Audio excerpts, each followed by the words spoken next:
have a call for fun. Good afternoon, everyone. Thank you for coming to our special Christmas. What do we call it? For the holidays. Yes, I can remember because I have other people help me do this one. So do want to thank all of our staff ahead of time before I get started. All of our staff helped with the hors d'oeuvres yesterday. If you came in the back, they were all running around and making all these things. And then I would all be.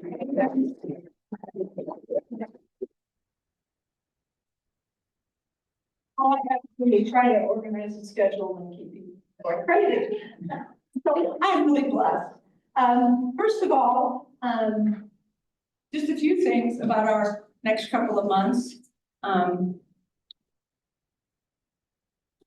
So January is our book for lunch is January 6th, which is, I think it is actually the first Monday, kind of nice.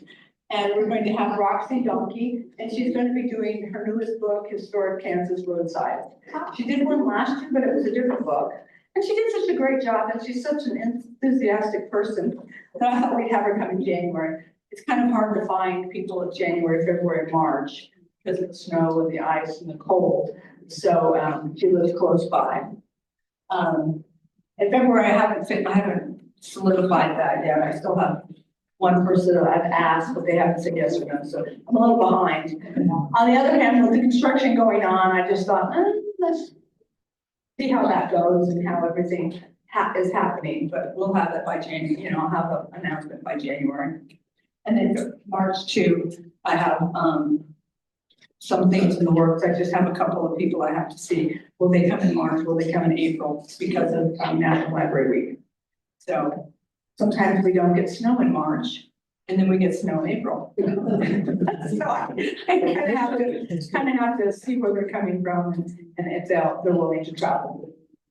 And then, of course, our construction. We'll try to keep you informed if things get kind of in the way, but right now they seem to be doing pretty good just while they're putting the cement in and making the foundation for the entryway. And there is a drawing upstairs that will show you the entryway with the ramp and how the parking and everything will change. So, and then pretty soon in January and February, we'll get lighting and we'll move all the stacks around and things will just look totally different. Yeah. And I just want you to remember that we do have ESL classes, anybody that you know that needs to learn English as a second language, and they can have all different, different levels of Spanish as our teacher. And she's really good at teaching different levels and getting them into conversations and helping them. And also, if people are new in the area and they need a library, we have Chelsea who speaks Spanish, and she's our children's librarian, and then Vi is also here most of the time. And then a lot of our staff are capable of using Google Translate. So if you know people who need translation, doesn't even matter if it's not Spanish, it could be any language. I speak Tagalog, so if you know somebody who's Filipino and needs help, I can help them. So there you go. Our youth activity center is still open. It'll be open during the Christmas holidays between 1 and 5. Most days, if not, we'll make an announcement. There will be some days we'll have movies up for kids to watch. And then, of course, watch us on Facebook for weather, watch us on our catalog, and then on our website. Those are the places, those 3 places you can find information about whether we're open, whether the weather is, keeping us closed because we just had a huge snowstorm. And of course, remember we have digital audio books and digital ebooks on Libby, Hoopla, and sometimes you can actually get magazines, sometimes you can get movies. Not just books, you can get on Hoopla, you can get cartoons, you can get all kinds of things, graphic novels, children's books, things like that on that, and you can check them out. Yeah. So without further ado, I'm going to introduce our first person who's not here, but Matthew gave us a book. Matthew J. Olson wrote a historical fantasy and has written 8 novels and 5 short stories. And Vi Cornett is going to represent him today. he sent us some information on his books. And then Vi is next, and she has written 2 children's books. We've heard about My Aunt Flor and Taquito, Juan, and Churro. Churro Makes a Friend. She'll tell us about her books. And we just thought, this is a great way if people want to get books for Christmas. They're local authors, they're things that you're not going to find on Amazon. You get to look at the books, you get to see the things, and you can buy them afterwards. And then she's going to introduce the other 4 people who will be speaking. So tell us about Matthew J. Olson's books. Good afternoon, everyone. Thank you all for coming to support all of your wonderful local authors here. I was really excited to be able to do where we could get multiple authors for December. So I would think it's nice that we can all kind of hang out and we all can share stories and whatnot, and we all learn from each other along the process of how we've gotten to this point. Matthew Olson, he was raised here in Colby. And I've met Matthew also on a circulation of other events that we've done as well. And he has actually, like she said, he has written quite a few books. He's got a good, this is what he does. He does this, and he's also into data. He does a lot of computer work. So he's on his computer all the time. And he could not be here because he had just started a new job, so he couldn't get time off of work to be here, but he did let me represent him, and he just sent me a little blurb about himself that I will share with you guys. Like I said, Matthew was raised in Colby. He now lives in Junction City. He's celebrating his ties to Colby with The Gun Smuggler's Tale, which has a few scenes in the area. He has 8 other novels and 5 collections of short stories. He's sorry he couldn't make it today, but he hopes to make it to another future event. And so like Miss Melanie had said, he writes a lot of historical fantasy. You guys will be able to see what kind of other style of books he has in here. I want to call it as well a little bit sci-fi sometimes. It's a little Western. It reminds me of that movie that they did, which was sci-fi and Western together. I can't think of what it was called. So yes, and I have a bookstore here in Colby. If you guys don't know of that bookstore, I am located downtown Colby. I am in between the Loteria and Jumpstart Fitness, and I try to carry, which now I know we have other authors here, books for all these other authors, so you will also find these Matthew's books in my bookstore as well. So you guys can get something now, maybe we could get something later. So that's on Matthew's part. I get to talk about myself a little bit. I am a children's book author, among one of the hats that I wear a little bit everywhere. And I have, my very first book is My Aunt Flor. And that book is actually about a nephew who talks about his aunt and the relationship that they have and the fun that they have when they get together. My books have a little bit of Spanish words included in them because I think it's important to also teach kids and as well as the adults that are reading along to be able to learn little words at a time, just kind of introducing a new language to you at a younger age. My second book is called Taquito, Juan, and Churro, which is about the dogs. In My Aunt Flor, the dogs got introduced, and the kids absolutely loved the dogs and the pets. For some reason, we love animals. So I had to do a spin-off, which is why they got their book as well. So the dogs have their own story now as well. And that book is regarding how to make friends and the awkwardness of trying to do things to make friends and what's the right way, wrong way. And they go through this whole little debacle of trying to make a new friend that they met in their backyard. Anyways, well, thank you guys. Now I'm going to introduce you guys to our wonderful other authors that are here. Next to me right here, I have Miss Grace Kraft, who has written as a junior fiction, I believe, book, which is called Finally Home. And I'll let her talk about herself. Hi, my name, is Grace Kraft, and I'm 14 years old. Wow. And I'm going to present my book, Finally Home. I started writing it when I was 12, or 11.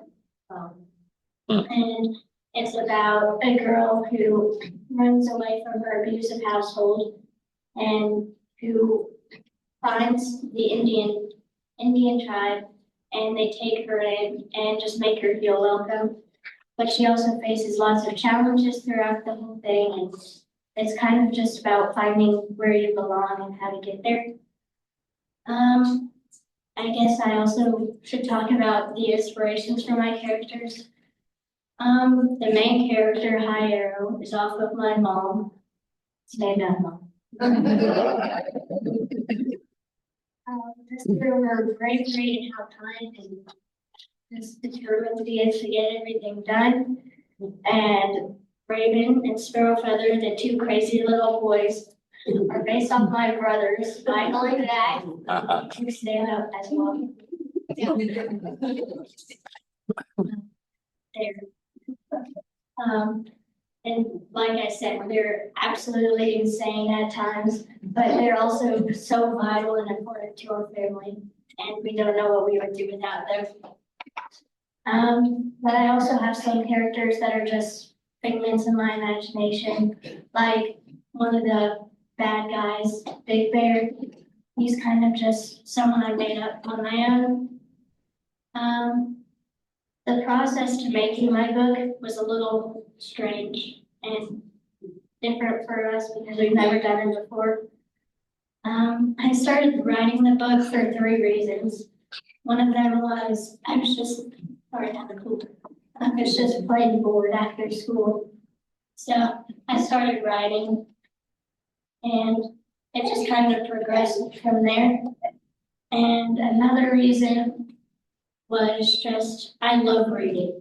It's amazing how like all the different words and sentences all just flow together. And I wanted to create that and make that for other people. And the other reason was I just felt like that was my calling from God, was just to write books and bring him into the world so other people can experience him. And then Mom read it and she told me that it was great and just encouraged me. So we got it onto the computer. She helped me edit it. And then she got through all the other techie stuff. I don't know how to do that. So that was all Mom's stuff. And I guess before I just hand this off, I want to thank the library for letting me come here and do this because it's a great opportunity, and I know not everyone gets to do it. And I thank just my family and friends for being so supportive of me. And I also have to give a shout out to God, who none of this would have happened unless he made it to happen and gave me the tools and the ability to even write a book and the imagination. And yeah, that's all I have. Thank you.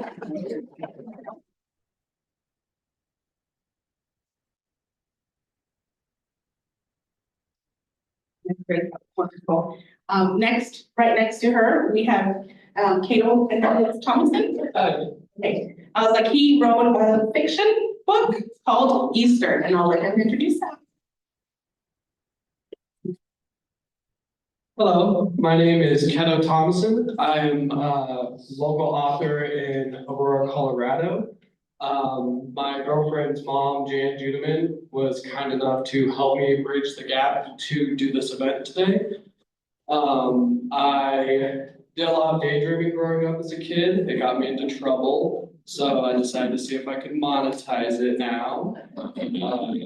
I graduated from high school and wanted to be a musician, a game developer, and then I landed on filmmaking.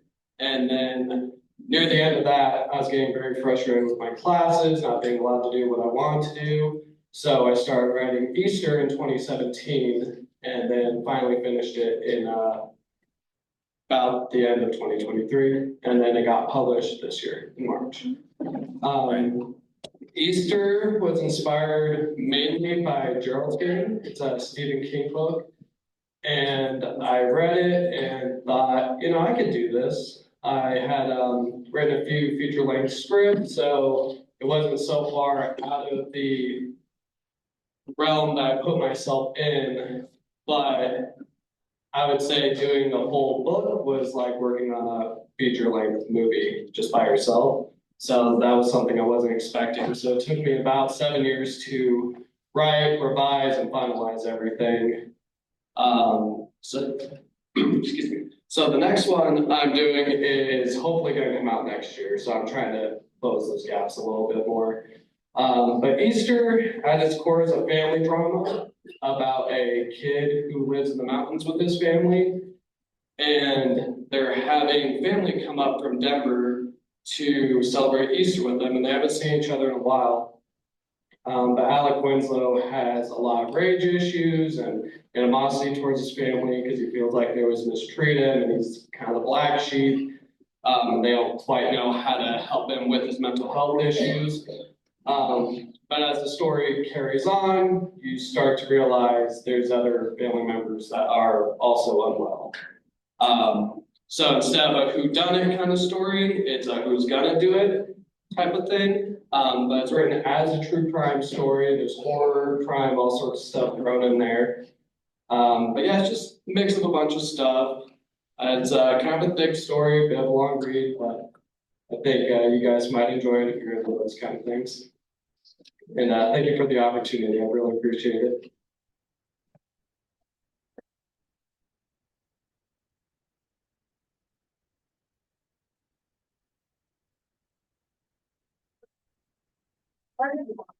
Sorry about that. That's okay. I'm going. Bye. Hello, everyone, and thank you guys so much for being here. I didn't expect such a big audience. There's a lot of familiar faces, so I'm very excited. I'm thrilled to be here. Thank you to the library for hosting as well. My name is Megan Corder. My pen name is M.K. Corder. I am a new children's book author and published my first book, The Adventures of a Dog Named Miss Honey Bunny, this past summer. This is going to be part of a series with book 2 coming out this Friday. Some of you may know me as I live here in Colby. I'm a local physical therapist, but I actually left full-time patient care last year to help provide the Colby Community College Physical Therapist Assistant Program, which I'm very excited to say, in case anyone's curious, is back in 100% compliance. Enrollment rates are up and we are doing fantastic. So all good things for Colby. Thank you. Switching to full-time teaching was actually a wonderful change for me. It granted me the time and energy to really pursue creative expression, which happened to be in the form of writing children's books. My journey as an author started when my very beloved dog of 14 years, Miss Honey Bunny, fell ill with cancer. I knew we were again on the last chapter of her life, and felt inspired to tell her story, starting with the story of how I adopted her.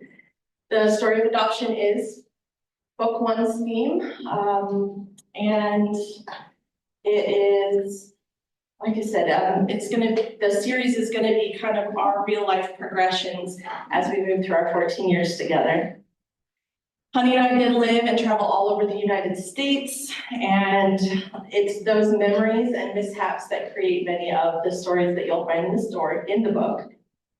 She was an incredibly loving dog who absolutely adored children. I do not have children of my own, but still wanted to be a part of their world. So I could not think of a better tribute to Miss Honey than to continue her legacy through children's books. Book 1 in the Miss Honey Bunny series depicts Honey Bunny's love of exploring, and this love ultimately gets her lost and placed in a humane society where a nice young woman, myself, adopts her and gives her her name. While this book is not a picture book, I did use many of the many photos I have of her over the past 14 years, Karina, to create full page illustrated, very colorful pictures. And you are more than welcome to have sneak peeks when you come up here. It is, again, not a picture book, but you can see there are short chapters. I really developed it as a book to be read as a bedtime story to younger children, 3 to 5-year-old range, but it can be a more challenging book for young readers to step into chapter books.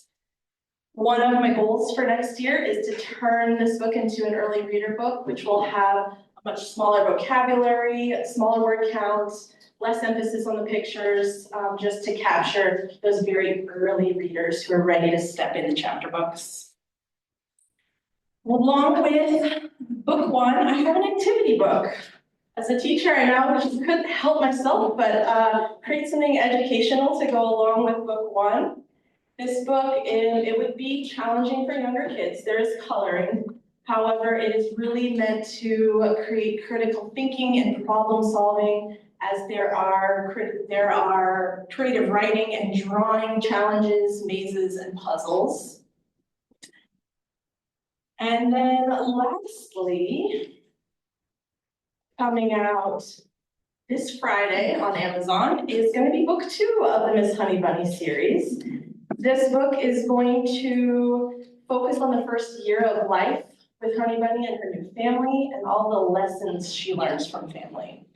These lessons include things like learning to respect others, learning how to share, learning how to listen, especially when the word no is involved. It was really fun to think about what lessons our kiddos might want some reinforcement on, and learn it through something as sweet as a dog.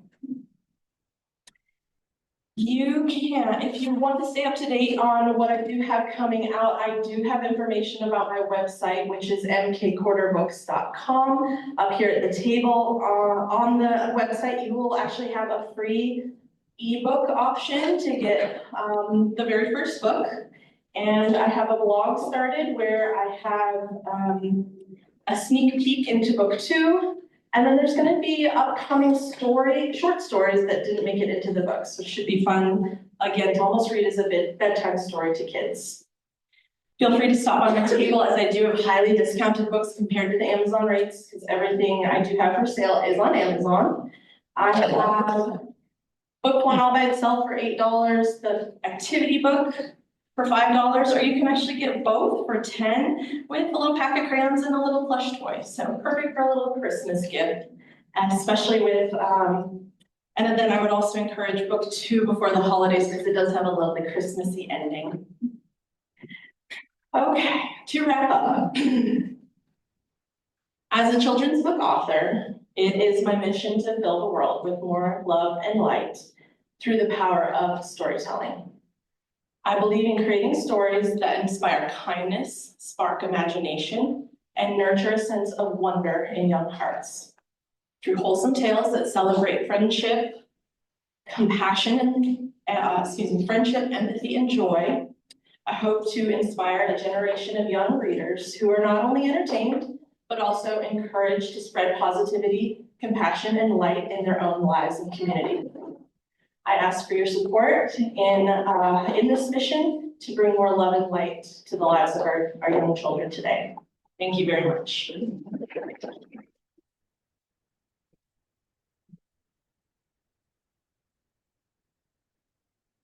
Well, Miss Melanie makes her way up here. You guys, I guess we want to open the floor in a minute for some questions, but we have Miss Millie Horlaker, actually, who also brought her book. So I'm gonna let her make her way up here so that she can talk about what she also brought as well, okay?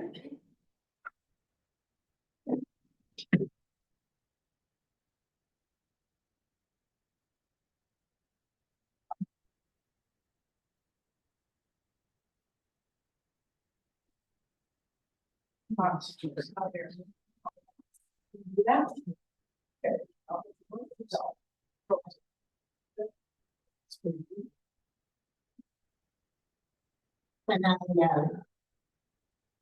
went through one period of life where I was doing a lot of late speaking, and maybe that was still problem last year's ago.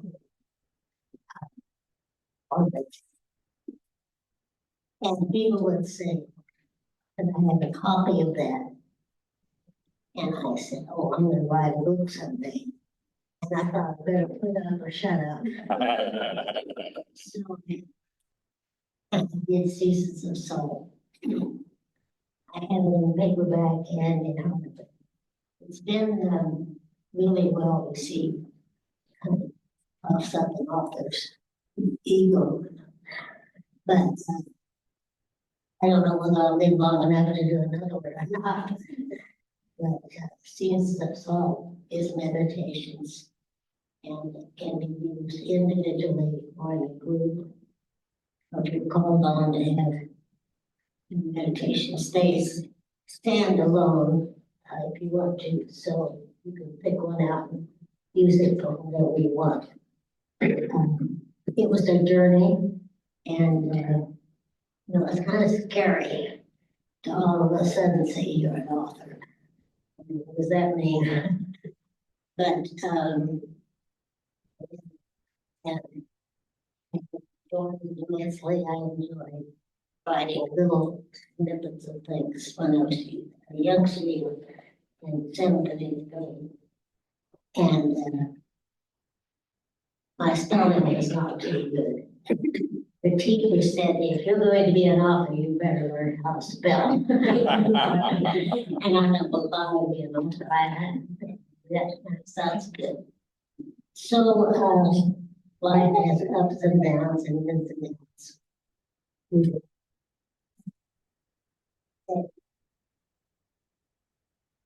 And so it's long enough and we know each other pretty well. But Wayne has been very tolerant to my writing. And so when I put together Seasons of Salt, it is a book of meditations. That's what it's often I was asked to speak. So it's not one solid book that can be taken individually. Just from life, one I had was carrying in the chairs. And how when I was growing up, I was one of 8 children, and so carrying in the chairs for the dying, when he died, we suffered for some time. It's quite a beat. But carrying in the chairs was providing a seat for someone at the table. And I thought that's what we need to remember, to always have a chair at our table. And to invite people to share our needs, and share our love, and share our faith. So carrying in the chairs. Seasons of Salt, someone once said, those are really solid meditations. Those. It's also got a little bit bigger printing, so it's not small print. So if you would like to read a little bit larger print, it's also, you can read it and enjoy it at your bedside or someplace. But yeah. And Lily's gonna be here to sell her book and to sit down and yeah, sign it too. Thank you.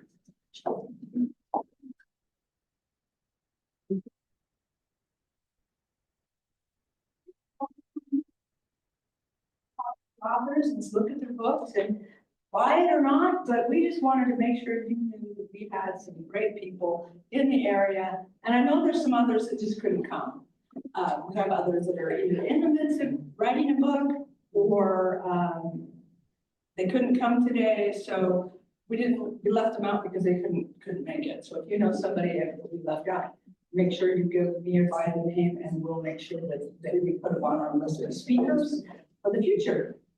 Have a very Merry Christmas and come support our authors. Thank you very much.